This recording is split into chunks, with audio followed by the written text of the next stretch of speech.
Greetings, everyone. This is Rock and Roll Slack Convention with another 100 Bullets retro review. So we spent the last 3 weeks focusing on the Vertigo title Transmetropolitan for the retro comic review. So I figure, as we get, excuse me, as we had gotten to the same point with Transmet that we had with 100 Bullets, it was time to get back to, well, 100 Bullets. And so we do with so we return to the tale of Agent Graves and Trust with Volume 4, Foregone Tomorrow. Where we left off, some of the Minutemen had been reactivated, some had been retired, and with replacements being put in their place.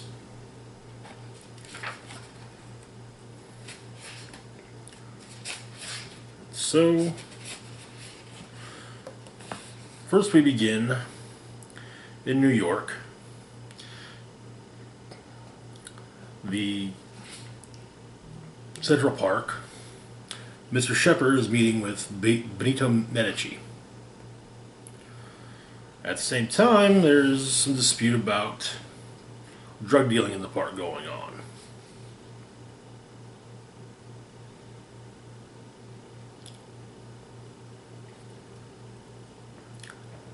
Shepard inquires how Benito's father is doing, and, well, Benito's father is actually rather mad at Shepard because, well, the Minutemen were supposed to be dead, and, well, turns out they're not.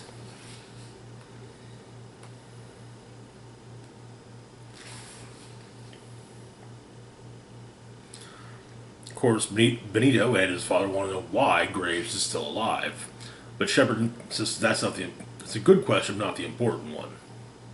The important one is, what's he up to? As they continue their talk, as I said, there's a good conflict going on concerning drug dealing in Central Park.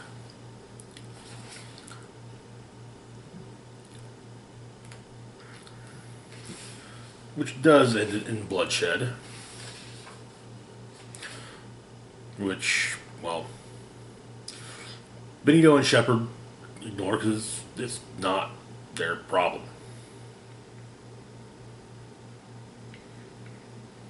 Shepard also confirms for Benito that 2 Minutemen are alive as far as he knows. Lano and Cole Burns.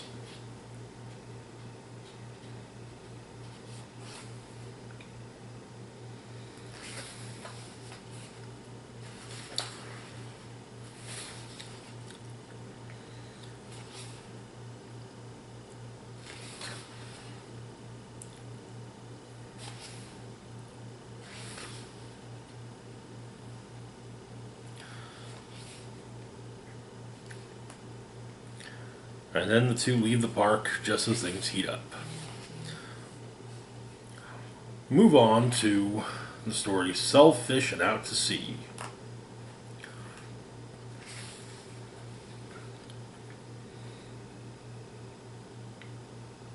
The junkies picked up some heroin for, well, a friend of his. They shoot up. Turns out that his friend has a gun.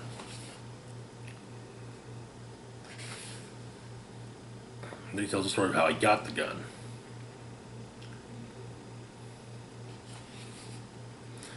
Turns out, Jack, the friend with the gun, well, he worked security at a local club. Given the briefcase and used it to hit a rowdy club goer, and was promptly fired for his actions. While looking at the picture of who's responsible for the way his life has turned out, he opines maybe he can fix things. It's basically tries to do what he can to get his job back, or his old job back, one he had before the security gig, and is promptly turned down.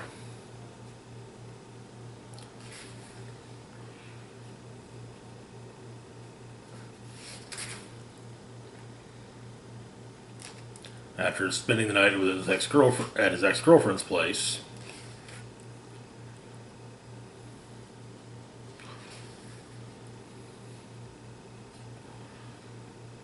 he then went to see,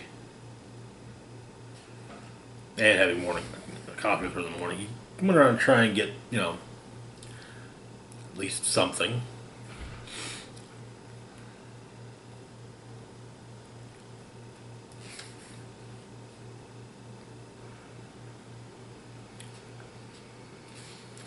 Then he goes to see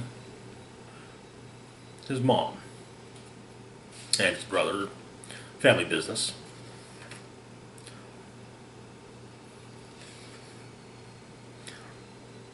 Try in the hopes of maybe getting some money from his mom, but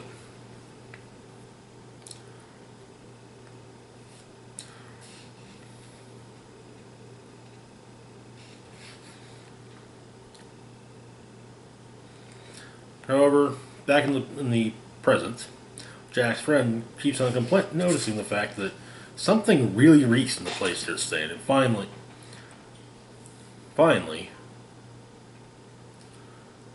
he checks the cellar, where there are about half a dozen, maybe 10 dead bodies.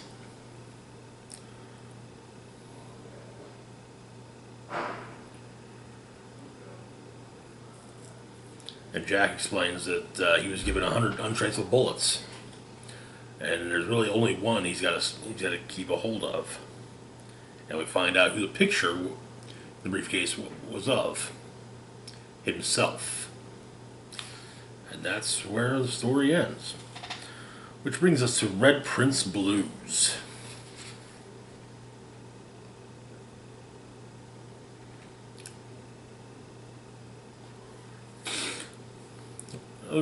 A game at a casino in a back room in a private game.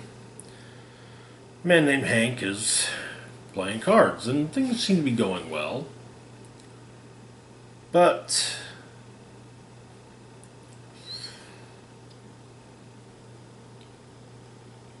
when he's turned down for basically an advance from the house, he of course leaves. Shows his opponent his hand and asks if he can beat it. His opponent is none other than Benito Medici, who simply says, "He won, didn't he?"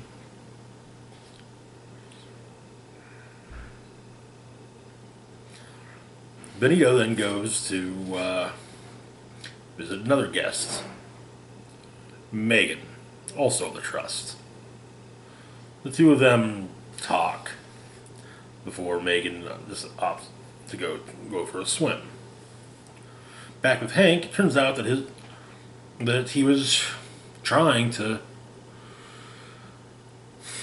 win money in the card game for his wife's to treat his wife's illness.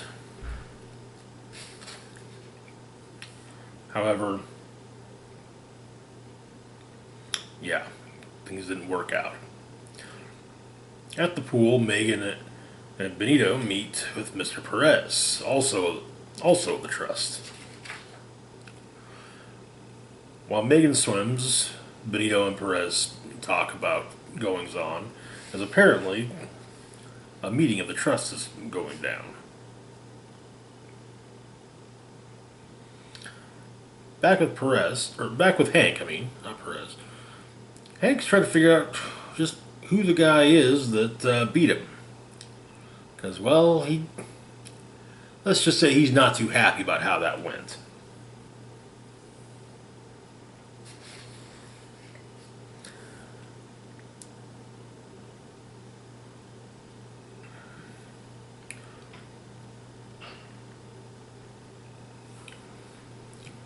Meanwhile, Benito is playing roulette when he gets a call from his father, who's arrived in town. Hank does manage to find out that Benito is a guest at the hotel, as in a guest of the house. Everything's comped, including strict privacy. Cole Burns, however, makes his presence known and tells Hank Benito's name as well as his room number.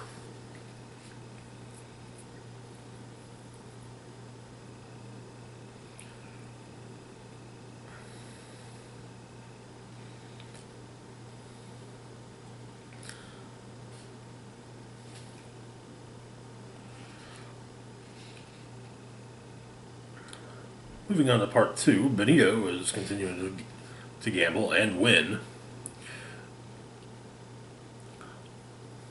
And sharing the table with him is Mr. Perez's wife as well, Mia.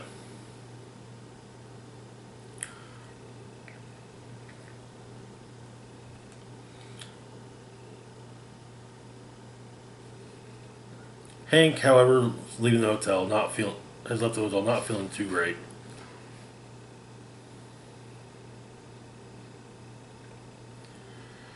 When he arrives home, turns out something's happened with his wife.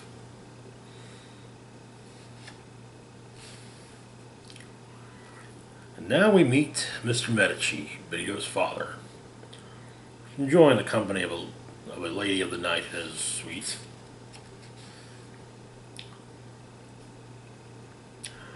And enjoying the sights of the city. Despite that he is the power company. And we also learned that the meeting is taking place in none other than Atlantic City, scene of the attempt to get rid of the Minutemen.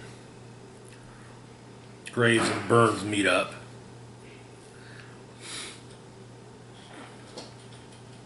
No doubt to begin to put their plan into motion. Hanks arrives at the hospital, fills out the various forms, and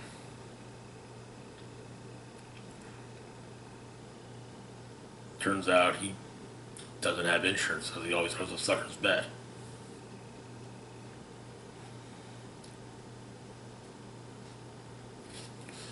The doctor just tells him to, fill out the forms and, maybe he'll get lucky this time and get a sympathetic caseworker. And in the meantime, the doctor will make sure that Mary's comfortable. Back with Graves and Burns, Graves explains that their plan this time around, their play is actually fairly simple. Wait till all 13 families are in town, and when they'll feel their strongest, and then the Minutemen touch them. Not in a overt, wipe everyone out kind of way. It's clear that Graves has something much more subtle in mind.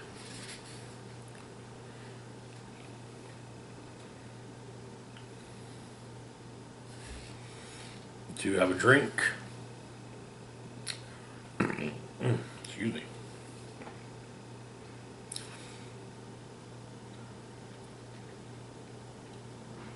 Benito, the Perez's, and Megan return to their rooms, with Megan very openly inviting Benito to hers.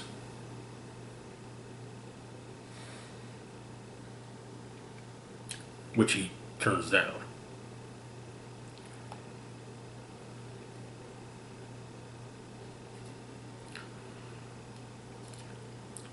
However, Mrs. Perez, Mia, and Benito decide to hit the casino instead.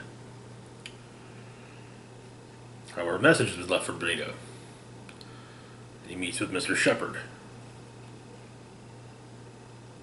and Dizzy. Back with Hank.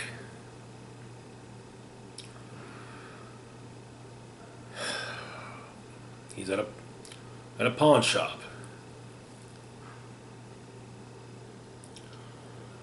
Offers up all the cash he's got and his wedding ring in exchange for an unregistered revolver.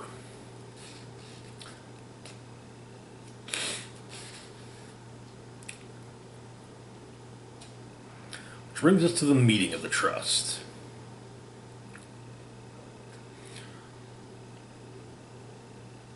Mr. Medici is explaining that for the first time in the history of the trust, the 13 families now operate as one, living up to their name, because there are no Minutemen.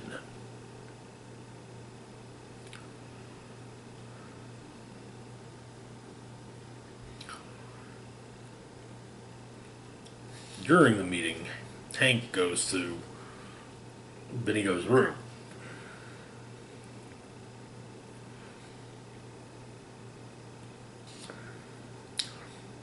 The meeting continues while Benito gambles, as he is not a member of the trust as of yet.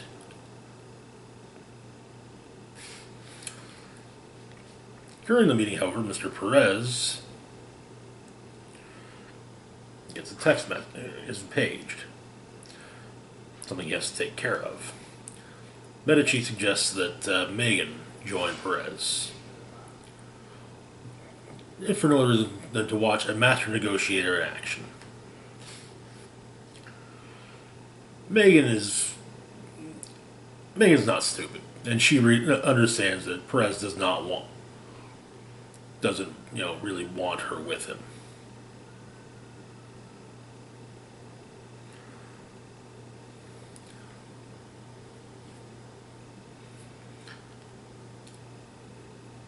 The elevator stops briefly, coincidentally, just as Benito's walking by, and Megan goes off with Benito towards Benito's room, only to discover the cleaning lady gagged and Hank Kowalski waiting on Benito.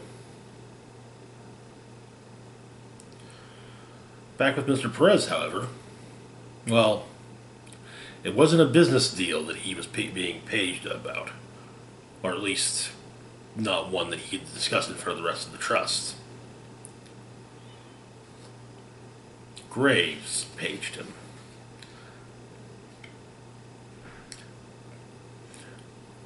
While Hank holds Benito and Megan hostage, basically for the money that he lost to Benito, that he should, swearing up and down he could have won.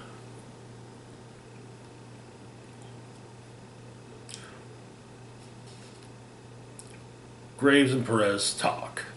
Perez advising Graves to, let everything that happened with the Minutemen go.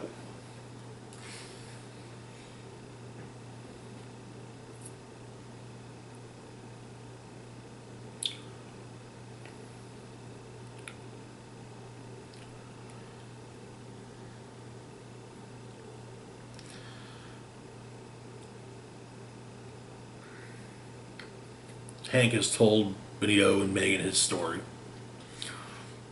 Almost even making Benito want to give him the cash. He explains all he has on him, though, is a couple hundred. Further explaining that the house holds his bank, which Hank sees as Benito being shut of luck. But Benito points out, if Hank kills him, he's going to have to kill the cleaning lady, too. After all, she's seen his face. As Hank begins to consider just that, Benito says, hey, look. What we'll do is we'll go downstairs and get your money. As Graves and Perez continue their chat, Cole Burns arrives with a couple of hot dogs. Surprised that there were only... Now, there's need for a third. Especially since he only bought two, after all.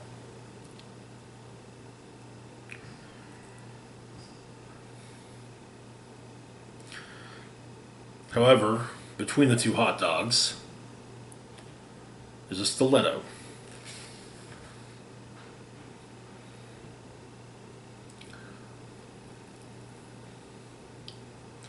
Back with Benito, Megan, and Hank.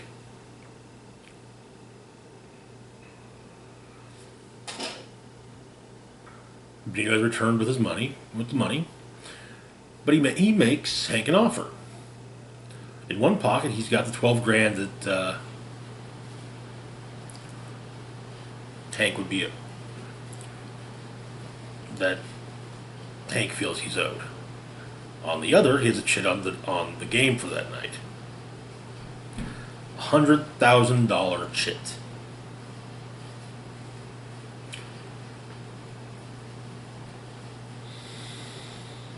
And Hank takes the bet, with Megan visibly impressed by how Benito handled himself.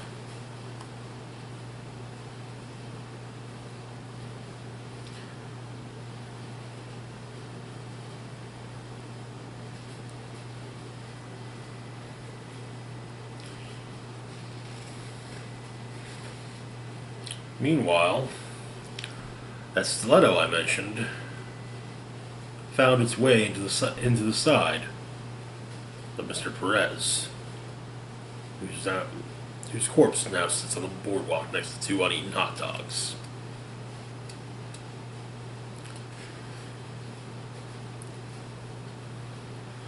Which brings us back to, which closes out that story, and brings us to our next tale. Back in Paris with Mr. Branch, who has charmed a young lady enough to return with him to his home. And she asks about all the newspaper clippings and pictures on his wall, and he explains it to her. One, first making a point of asking if she speaks English or not. If she doesn't, he explains the whole thing in English to her. And it's basically a run-through of who's who.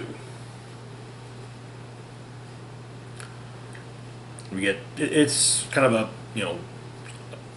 it's something of a source book of sorts. Individual pages on Benito Medici, Megan Dietrich, Cole Burns, Lano, Shepard, the Minutemen, Loop, the Trust as a whole, and of course, Graves. Each one done by the art for each one done by a different artist, and finally also Dizzy. After Branch tells his story,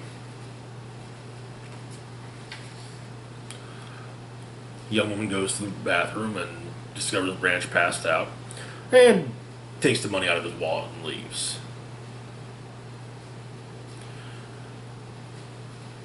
Branch wakes up briefly, looks at a picture he has on the wall of Dizzy, says, "Dizzy, you poor girl, if you understood what Graves has in mind for you, you would have used that gun on yourself." As for the artwork, Benito Medici was drawn by Paul Pope, Megan Dietrich by Joe Jusko, Azzarello did Cole Burns, Lano by Jim Lee, Shepard by Lee Mordejo, The Minutemen by Dave Gibbons, Loop Hughes by Tim Bradstreet, Augustus Medici by Jordy Burnett, Agent Graves by Frank Miller, and Dizzy Cordova by J.G. Jones. Which brings us to Idle Chatter. Graves is visiting a man staying in Santa Monica Masonic Hospital. Of course, he has the briefcase. He explained that what happened to this bandaged man was no accident. And the briefcase is, of course, proof and payback. As Graves leaves, he runs into another older patient.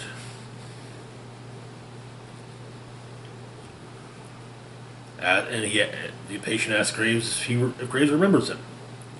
Graves responds by saying, 13-time All-Star, 3-time MVP, 2-time batting champ had to be his unorthodox stance. Got around on those fastballs like some bush leaguer kid was tossing in batting practice. Consecutive game hitting streak stands to this day and likely forever, maybe the greatest sports achievement of all time. Of course Graves remembers him. He was Graves' hero. He then asks if Graves remembered what he gave him. And the story told is basically the Minutemen take on Marilyn Monroe and JFK. Graves came to visit the ball player, leaving flowers at the grave of his ex-wife, and giving him a briefcase with the proof of who actually did it. Graves explains that she was murdered.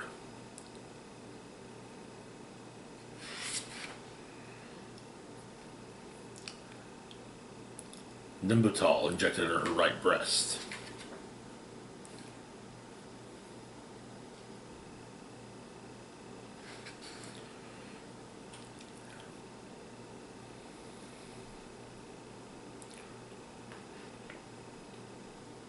While Graves and his acquaintance are talking, the man with the bandaged face is looking over his own briefcase.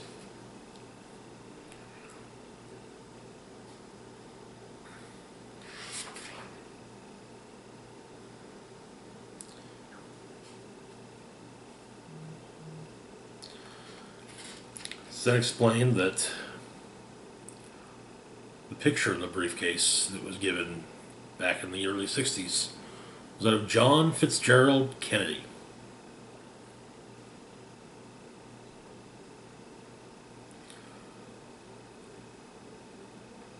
But even they say that there's a distinct possibility that maybe the bullet that was fired from the gun given by Graves was the one that did it, maybe not. As Graves puts it, 8 wounds, 2 men, 5.6 seconds away from the target. One more man glanced with the fragment of one more bullet. 3 shots were reported. That makes at least 4 bullets, 9 wounds, 3 shots. So yeah, there was a magic bullet there. That magic bullet, though, was of course his. However, the trust had things needed to be tended to at the same time. That other things that need to be tended to on November 22nd, 1963.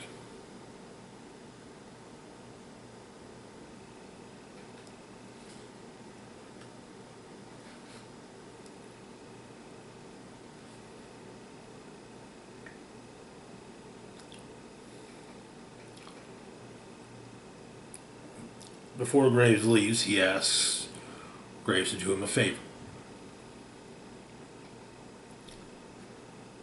Leave some flowers at her grave.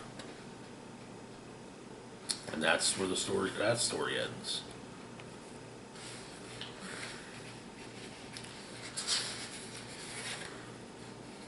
Moving on to Contrabandolero.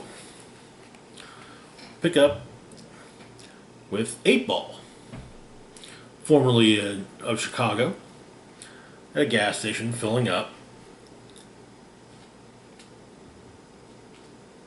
The attendant is watching Jerry Springer.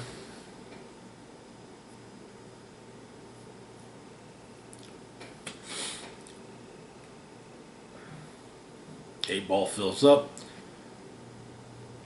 gives the attendant his card, and drives off. As it's a fake card. And then Mr. Shepard arrives with Dizzy. Fills up the tank, wipes the windows, talks some to Dizzy.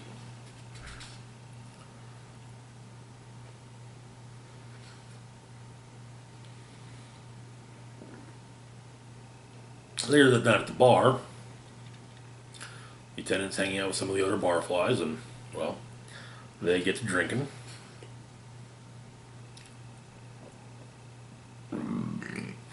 Excuse me.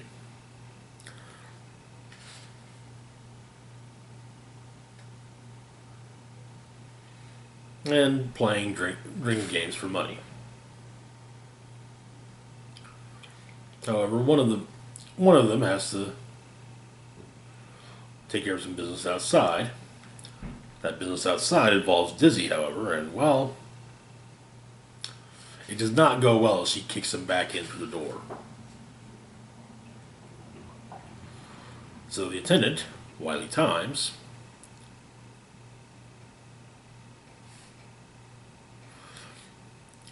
takes the ping pong paddle from the injured man, goes outside, and well, his buddy Dan explains he's a favor, a little help.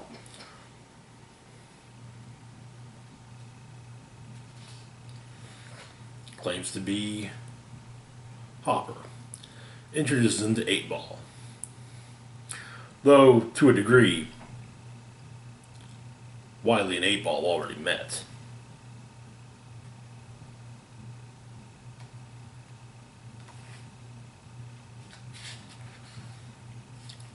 Eight Ball's a little concerned though because, well,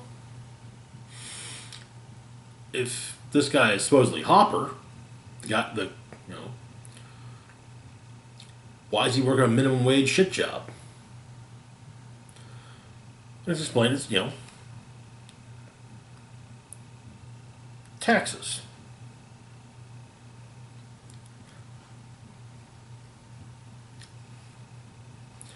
Turns out they're going to be good.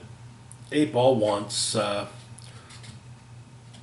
Wiley and Dr. Dan to go down into Mexico, pick up a truck, bring it back across. So,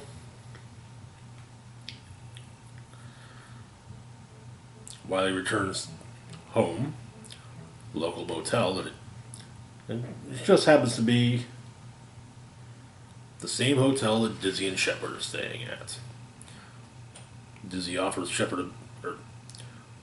Wiley offers Shepard a beer, but, well, she only drinks champagne.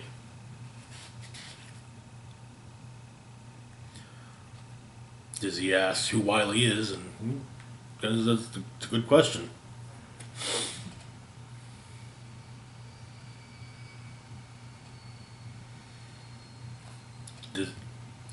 And Wiley goes outside to drink. Well, Dizzy asks Shepard if that's their man or not.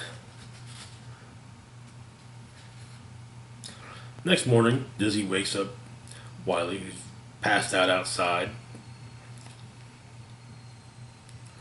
And he greets the day with another beer. But then Dr. Dan shows up. They've got a girl, they got a gig to do. They got a job to do.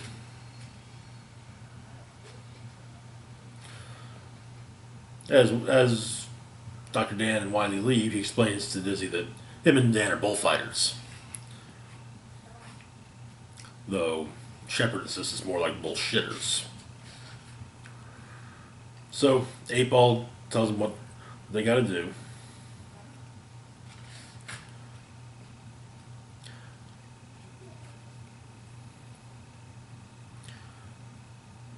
And Dizzy and Shepard have already made their way down.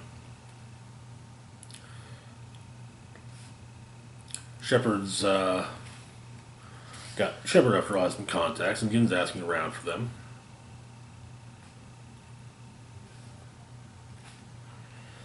Kind of a hey, if you see this guy, let us know.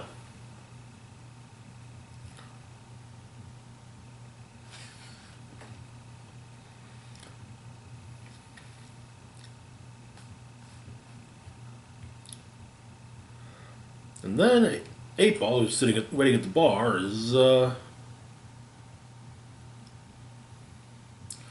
surprised to learn that it wasn't Hopper he sent down to Mexico.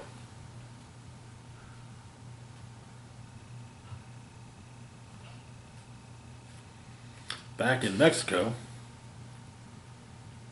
Dan and Wiley are meeting with Shepard's contact, though he's been asked to keep an eye out for Wiley Times, not Hopper. Wiley's given the keys to a truck. Told him that when he gets to customs, go to the booth, 6 from the left, tell the agent the name, it's all arranged, eat a tight piece of cake. Give 8-Ball the truck. 8-Ball gives Wiley the money, done deal. Wiley, of course, asks what's in the truck and explains that all that matters is that he's in it. There's also a girl.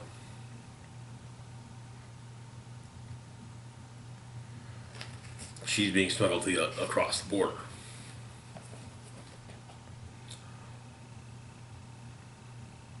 So Dan follows the truck back. Dan takes the lead in his bug. And they get hijacked. Dan's killed. Which brings us to the next part. It's pulled out of the... Wiley and the girl, Angelina, are taken out and pulled out of the truck.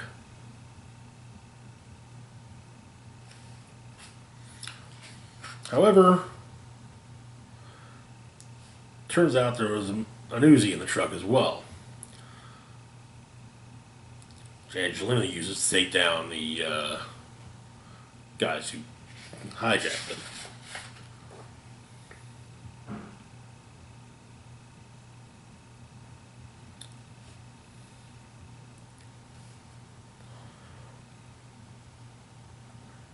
Dizzy and Shepard are still in Juarez, waiting for Wiley. As Wiley makes it to customs, but Dizzy finds him. Want to know what's in the truck?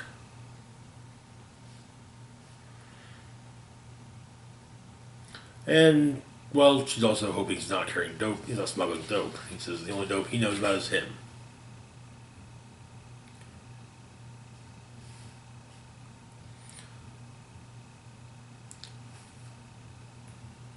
Dizzy suggests they pull the truck over and walk across the border.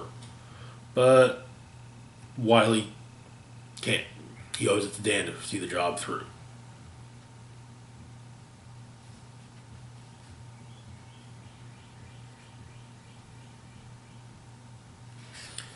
So they get to customs.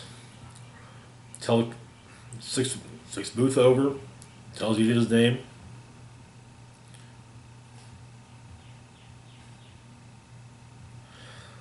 Turns out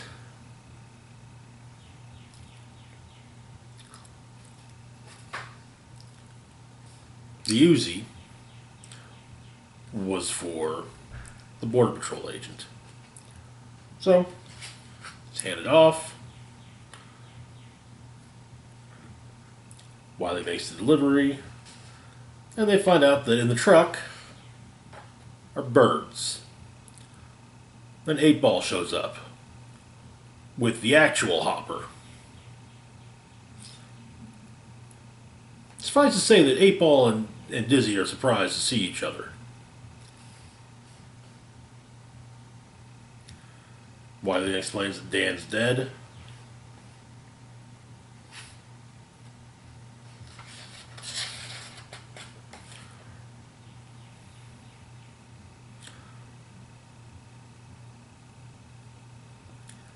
Hopper, the real one, saves the day.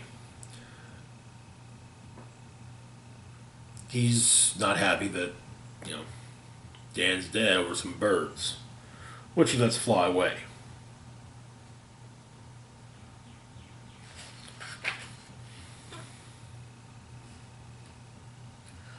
Shepard then returns and asks what happened, and him and Dizzy gotta go.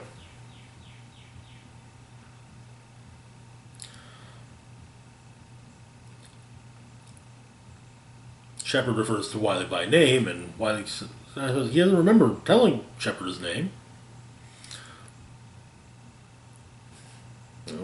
They only met 2 days ago. Shepard explains that it's the first time they've seen each other since Atlantic City. Wiley swears he's never been, which surprises Shepard. However, he leaves Shepard with a phone number. Says, explain that he wished he knew the word that would make Wiley the right guy. He gives Wiley his number, saying, when you figure out what that means, give me a call. As they leave, Shepard says to Wiley that he's sorry. He asks that Shepard try to remember that.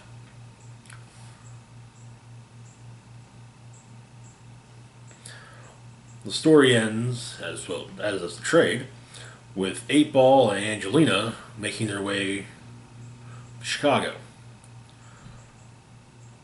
Angelina's got the fake credit card that 8-Ball gave to Wiley. And that is where things end. That's it for 100 Bullets Volume 4, Foregone Tomorrow. Next week we'll be back with Volume 4 of Transmetropolitan, which will be followed by Volume 5 of 100 Bullets. You get the idea. Also, tomorrow evening, probably later in the evening, I will be appearing in a HeroClix team building video on HeroClix headquarters. A link will be left a link to the channel will be in the description below. So check it out. This will also kind of sort of lead to the video I'll be posting on Friday. But yeah, that's it for now. As always, feel free to like, share, and subscribe. Links to my Facebook, Twitter, Patreon, and PayPal can be found in the description box down below. This is Rock and Roll Spock signing off, saying, live long and rock hard.